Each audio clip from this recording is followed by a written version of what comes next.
think one of the biggest challenges from any new fiction is that it's a blank slate. You can do anything. At first that sounds cool, like, hey, you can do anything, but then you realize, wow, I can do anything. And you gotta give yourself rules, you gotta come up with something that makes sense, stuff has to be together, fiction has to not contradict itself. Suddenly you realize that that blank slate's a lot more work than it initially seems it'll be.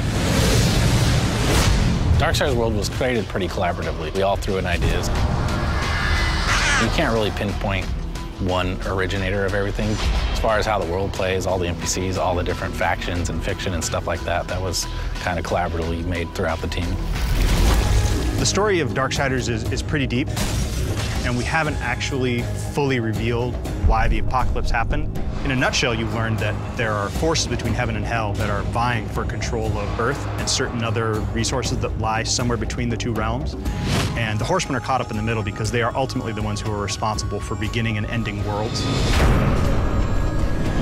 In the first Darksiders, one of the Horsemen, War, gets framed for destroying Earth. There's a conspiracy between heaven and hell.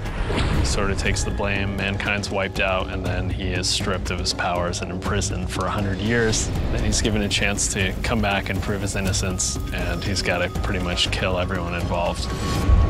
The first game ended in very epic fashion. It was one of the things that players really seemed like the most was that moment when War says, "No, not alone," and you see the broken seal and the comets coming in behind him.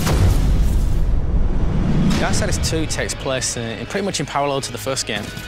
In the time that War is imprisoned by the Council, it kind of happens in that 100 years. The death's kind of on challenge kind of kicks off in that sort of time. Because there's such a conspiracy and we don't know who all the players are, Death doesn't have any chance of proving his brother's innocence. He knows it'll just be covered up, so he just decides to undo the crime. I think the thing that Death finds through this whole trip is redemption.